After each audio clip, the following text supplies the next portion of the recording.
Maybe Chairperson, thank you very much for that indeed.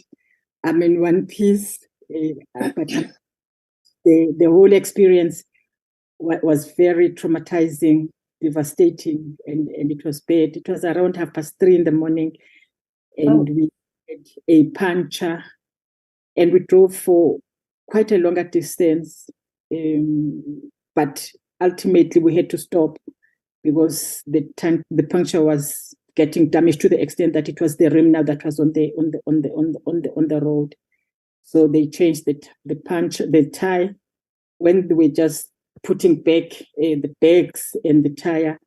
Then I was sitting in the car, of course. Then I could hear that there was something happening. When I looked out, indeed there were people, and with guns pointing at the protectors.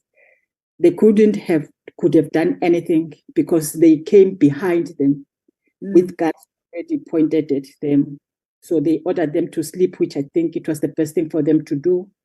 And then they came to the door, opened my door, because at the time I realized that there was something happening. I tried to take my phone and try to phone. Just even before I could do anything, they opened the door and pointed a gun at my head and ordered me to come out.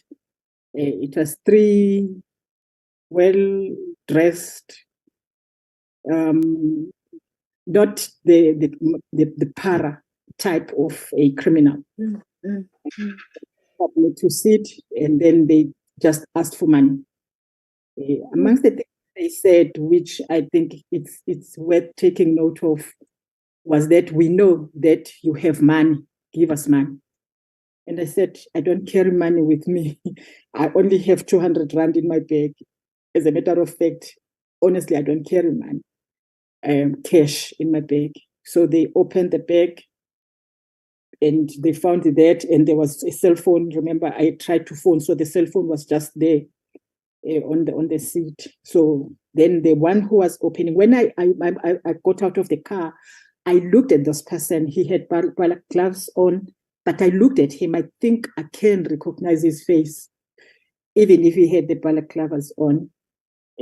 But then I didn't want to continue doing that because I thought maybe he's going to shoot me if he realizes that I recognize him. And then there were three, the others were pointing fingers, and then the one was at the door at the seat, then ordered them to take anything, take cell phones, take whatever. They had some money that they found from the protectors, but they did not search the front seat of the car, of my car. And somewhere one of them said, "Who is your protector?" I don't know what that means. One, they say we know you have got money. Two, they ask me as to who is my protector. The ordinary South Africans will not refer to protectors as bodyguards. You must be a member of parliament, or you must be a police member, or somebody who knows the working of government, that you know that the people that look after us are protectors. They are not bodyguards. Because there were two cars, they checked on the other car, they found something that showed them that these are police. They searched them, they'd taken their firearms anyway. There was my brother there. They didn't search my brother. So they searched the two protectors, but not my brother. They didn't.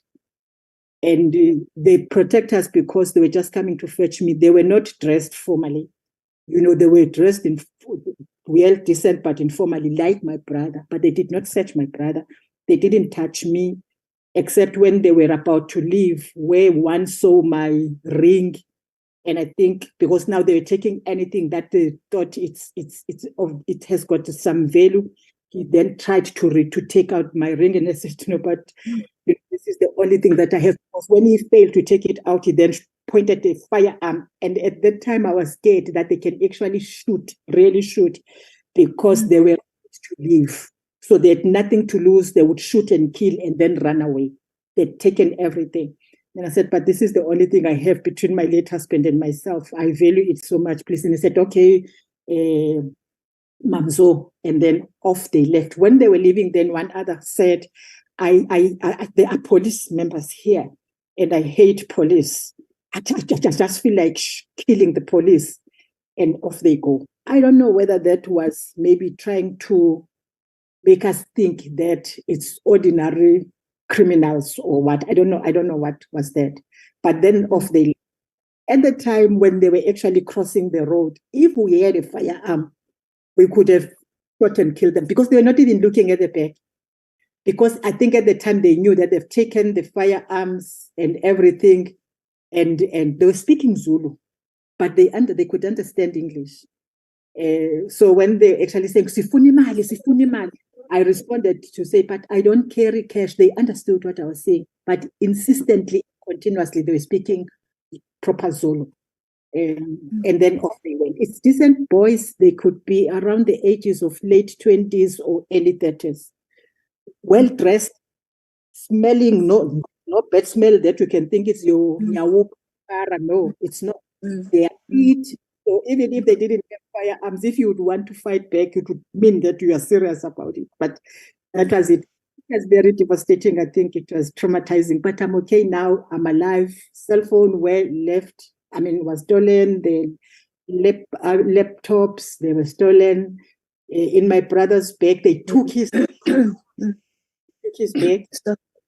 Said, please take out the laptop because that bag has got the work documents. And they put it down. They took out the laptop, not realizing that there is also an iPad. So they took the laptop and left the bag. Fortunately, the iPad as well was inside, which is what we used to call after that left. So that was our experience. But we are fine. We are healthy. We are alive. God's grace is upon us. I prayed when I came out of that. When I said, "Oh God," they said, "Hey, keep quiet." It was a horrible experience, but we are alive. God had mercy on us. Nobody was touched. I was the only woman who was scared of everything, including lips and all. But they never touched me either. Then at the time we tried to take out the ring. Thank you very much. No, thanks, Honorable Minister, even just to take us through that. It's very traumatic. I can imagine at 3 a.m. But thanks God that all of you guys and your team are alive and sound. Yeah, that's life. May we then, as we agreed, then DG over to you, Advocate.